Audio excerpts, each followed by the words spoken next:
Hello YouTube, this is Morgan Airspeed Prime here with my next YouTube video, and what this is going to be my next Transformers comic review. Now, there's been no new trades out for Robots in the Skies or More Than Meets the Eye. The Volume 4 trades are not out yet, so I did say I was going to do another comic series, one of the best Transformers comic series that is out right now. And what that is going to be is the mini-series, kind of standalone mini-series, but is in continuity with like Robots in the Skies, More Than Meets the Eye. And that is Last Stand of the Wreckers. It's a 5-issue mini-series written by James Roberts, art by Nick Roche, and there's also some help from Guido Guidi, colours by Josh Burcham. So it's also written as well by Nick Roche, so it's a combination Roberts and Roche. And yes, this is widely considered by most Transformers fans as probably the best kind of comics that have come out of IDW in its whole run, basically. And for that reason, I think it's kind of been overhyped. Like, a lot of people who get into this kind of later on, I suppose, just the recommendation and weren't there as it was coming out, experiencing it, do kind of get a bit overhyped on this book, because people do go really crazy about how good this book is when, you know, it's good, but it is not like comic perfection. This kind of, in my opinion, is the comic that rose Transformers comics up from being those other comics, other than DC and Marvel, to being kind of on that level where you could say these comics are just as good, as in the same breath as some of those kind of big Marvel and DC comics that were coming out at the time. And this was the book that really marked a huge step up in quality in Transformers comics and showed how good they could be. And definitely, as some of James Roberts' his first work, and him doing it with Nick Roche, who's a fan favourite artist, it definitely just worked overall. And you know, because of that, the fans really wanted to see James Roberts and Nick Roche do more stuff. And that's effectively where the More Than Meets the Eye team came from, and that's right now the kind of most popular comic series out right now. And I'd arguably say that More Than Meets the Eye is a bit better than Last Stand of the Wreckers.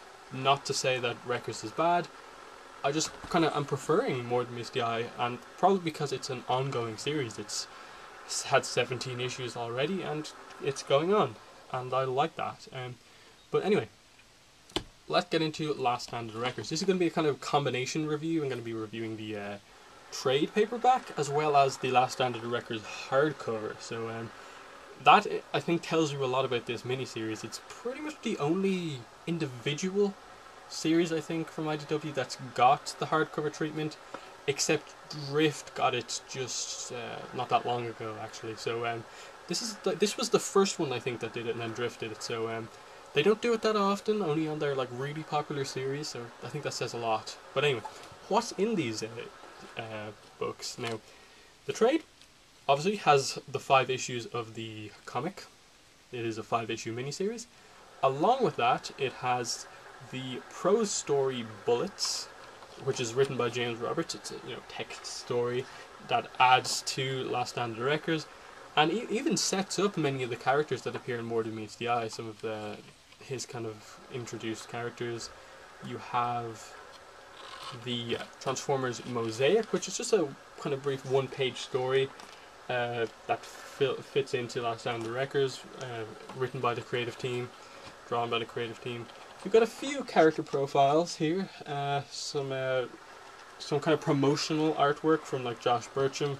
You've got a page here, Physitron's Facts, that tells you some facts about the writing, stuff in the book, and just some more promotional art as well. What's in the hardcover is a lot more. Like this trade is kind of packed full of extras, but this has even more. First of all, it's got a foreword written by James Roberts and Nick Roche. Then, let me just show you, there's actually a table of contents for the extras here. As you can see, over 60 pages of extras, so I think that tells a lot.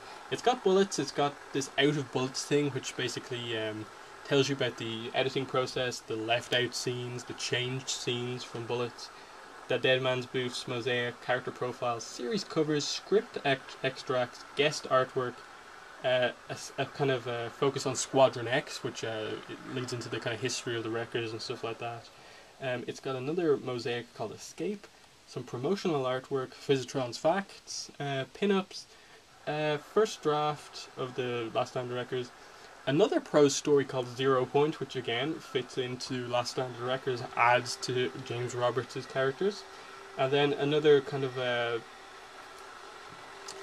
mosaic, basically, in word and deed. So a ton of extras in this thing, and it's definitely, if you want to get Last Stand of the Wreckers, I think this is the way to go, though the trade isn't bad at all. So two very good ways to get this book. But anyway, it's probably about time where I actually talk about the actual comic. What is Last Stand of the Wreckers about? Why is it so popular? The reason it's so popular is mainly because it came out at a time when the Transformers comic weren't the best. People read them, they were okay. Some people didn't like them at all, some people liked them a bit more than that. But this just really came out and blew people away because it was so much a marked improve in quality of the whole Transformers comics thing. Really showed what it could do, as I said. And this miniseries just ticked a lot of the boxes at the time. It got away from Earth. It's not focused on Earth. It only involves one human character. Focus heavily on the bots. Not just that. Focus not on the main characters of Optimus Prime, Bumblebee, that are kind of like almost tired and overused at this stage, but the introduction of a lot of new characters that have never been explored in IDW, and if you're not a huge Transformers fan, you'd probably never even know about them from other Transformers media and stuff like that as well. So a lot of brand new characters, a lot of new names, and then very few kind of established characters, I suppose. Like, even two more well-known characters like Springer and Coop haven't had an insane amount of story about them in IDW, so this adds to those as well as introducing the kind of other minor characters as well. Now, who are the characters? What is the story about? I suppose the best way to actually show you this is to actually go through, just briefly show you their bios.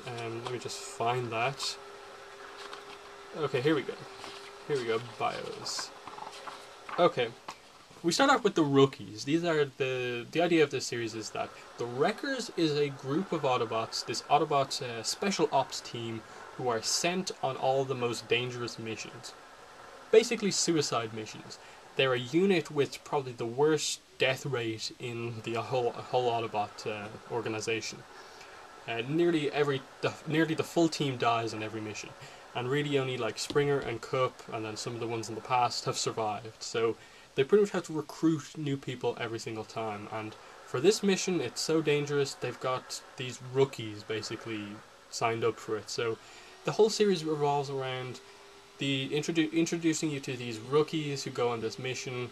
And you sort of know that they're going to die kind of over the course of the series because it's such a dangerous mission. And these guys aren't as good as the rest, it's kind of fair to say. But they're really good characters. Now, who are these rookies? First of all is Rotor Storm, and he is obviously the aerial strategist, and the whole thing about him is that he's basically an attention seeker, and always tries to like put himself out there as being this amazing commander, which he aerial commander, which he is, but at the same time he always kind of overhypes himself. And he's like signs himself up to do these things when he can sort of do them, but he's doesn't really have on a base level kind of the confidence in himself. So it's just he's a very interesting character in that, like, you see that everything he puts out there is kind of basically bravado, overhyping himself, when his actual character, like privately to himself, is not that confident in himself. So it's interesting that like most of the rookies have these kind of like emotional kind of issues in them, and that's why it was so good. It wasn't just they're awesome robots, they have kind of these issues. Next is Pyro, who is the ground troop support guy on the team, and basically this guy is diagnosed with a mental condition called prime apotheosis. I'm not sure how to pronounce that word. But the whole idea of this is that you can sort of see he looks a little bit like Optimus Prime in the head, some of the color pattern. He's a big guy. The Prime apathesis thing is that he basically wants to be Optimus Prime. He's obsessed with Optimus Prime. He plans out everything he does as if he was Optimus Prime. Whenever he speaks, he tries to speak with all the gravitas that Optimus Prime does. Whenever he goes into battle, he tries to do the kind of signature moves that Optimus Prime does. When he dies, he wants to go out in a blaze of glory like Optimus Prime would. This really kind of heroic sacrifice thing that he goes on. And this is a complete... the reason this is a bad thing for him, and like that it's really kind of feel for him, is that he's not as good as Optimus Prime. He's a good commander, and he's good fighter. But he's not Optimus Prime, and he's trying to do stuff like Optimus Prime would, so he's almost a little bit of a liability in the field at times, and that's why he's such an interesting character, and that's cool. Next is Guzzle, who is an interesting character. He's a short guy, but he's really kind of strong and powerful, and the main thing about him is not that so much that he has like severe emotional issues. It's just that he has a grudge against an Autobot, and that Autobot is Cup. He originally like declined the invitation to join the Wreckers until he found out that Cup was going to be on the team, and that's his issue, that he has a problem with Cup, which plays into something that happened in Spotlight Cup, which it was all about Cup and him being stranded on the planet, and some of Guzzle's friends were killed basically trying to save Cup, and he doesn't feel that Cup was worth it or something like that, and he really wants to kind of, I suppose, get his thoughts out to Cup about how he feels about that. And that's what he's all about. He's the ballistics expert. He's the guy who loves the guns. The final rookie is Iron Fist, and he's the weapons engineer, and also the unofficial Wreckers biographer. His character is basically that he's not really a fighter, he's not really a soldier. He's a weapons engineer, so he obviously knows that he uses guns well, but he's not so much of a soldier, really. He's a scientist. But his big thing is that he is a Wreckers fanboy. He's obsessed with the Wreckers and knows everything about them. He under the name Physitron, writes a Wreckers kind of blog, basically, called Wreckers Declassified. And loads of people read it, and so he's pretty famous. And Physitron is actually an anagram of Iron Fist, so that kind of tells that. And the whole thing is that it plays into the story about why this basically non-soldier was selected for this mission, but he helps with weapons and stuff like that, and it's just a pretty interesting one in that he's kind of a bit of a liability on the mission, but he's still a very important character and has to deal with basically being among all these really hardened soldiers while not being a soldier himself, and in many ways is the kind of most kind of human one in a way, kind of like that. Getting away from the rookies, next character would be Impactor. Now, who Impactor is he is the former leader of the Wreckers. Right now, the current leader in this book is Springer. But before all this, Impactor was the leader of the Wreckers. He basically defined the Wreckers. He was the Wrecker guy. And he was basically sent to prison in the middle of on a mission, basically doing something so bad that the Autobots, as much as it helped the mission, was kind of a Decepticon thing to do almost. So they sent him to prison and took him off command of the Wreckers, and that's how Springer is the leader. And Springer has huge issues with Impactor over this because it involved him too, what sent him to prison. And so he comes back into play basically at the end of the first issue, I think. And they basically, he obviously has he was in prison on Garrus 9, which is the prison that Overlord takes over in the book, but he escapes. And then the whole idea is that the Wreckers are going to this prison to take the prison back from Overlord. So they use him on the mission too. And that's what he is about. And he obviously feels bad about Springer for Springer basically reporting what Impactor did, which in turn got him put in prison. So nice character development between Springer and Impactor there.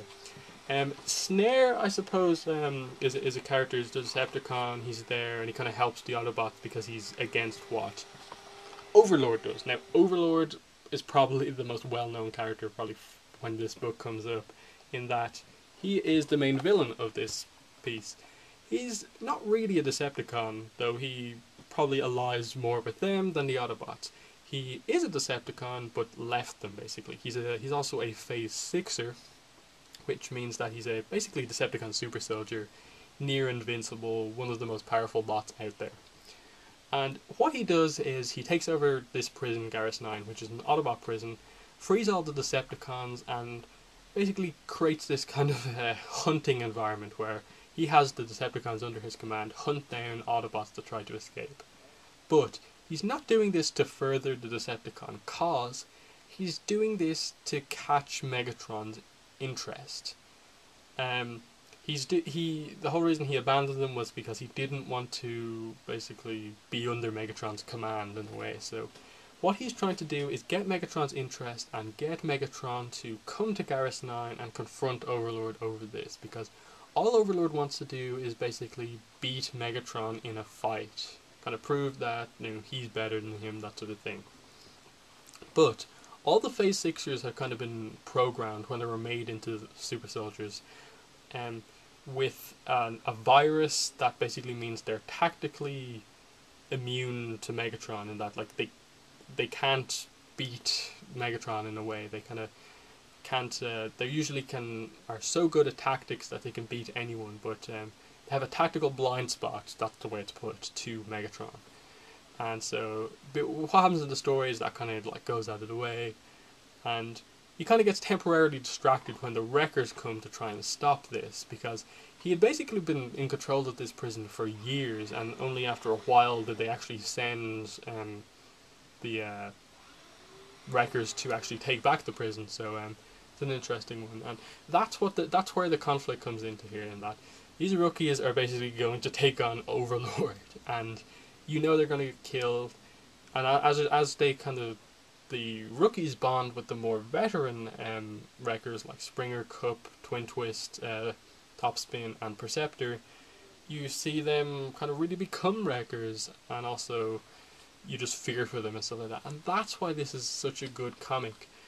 It's great characterization on pretty much every character, nice story, and also because it's James Robert writing it, it adds a lot to the Transformers universe. It turns out, really, they weren't taking back the prison isn't the only thing they were there for. There's also this kind of thing there called Equitas, which is this important thing to the Autobots.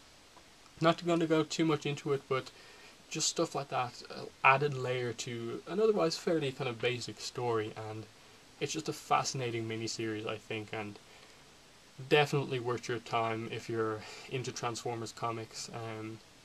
This hardcover is just a really nice book overall, and yeah, this is kind of, as I said at the start, the book that really showed how good Transformers comics can be.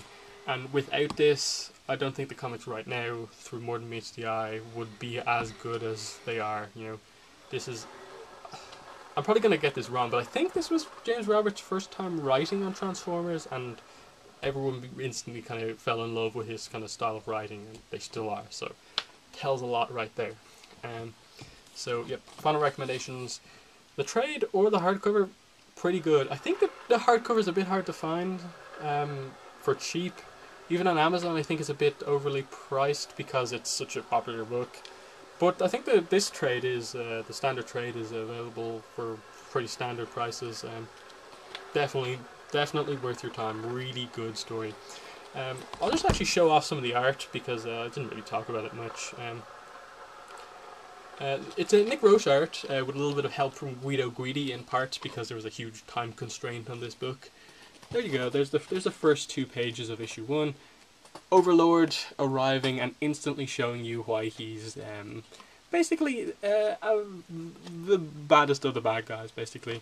And what better way to show that than for him to arrive and take out one of his own guys just to show how much in charge he is and stuff like that. So find a more Autobot focused page. There you go. There's a page where you see them on the ship, you see a bit of Iron Fist there, and him kind of showing how much of a Wreckers fan he is there, all his knowledge. But yeah, really good art in this book as well. And I just can't recommend this enough. I definitely wouldn't go into this book believing that it's going to be the best comic of all time. It's a good comic. It's a good Transformers comic. And if you go in like expecting it to be good, you'll like it. If you go in expecting it to be the best, you'll be a bit disappointed. I think that's the best way to describe this book. That you just need to realize it's got the praise because it is a good comic, but it's also been a bit overpraised. But very good comic, Last Stand of the Wreckers. Highly recommend it. So I'm not sure what the next Transformers comic I'm going to review is. I'll probably wait until the next More Than Meets the Eye trade or Robots in Disguise trade comes out, but for now, that's been this review. Thanks for watching, and bye.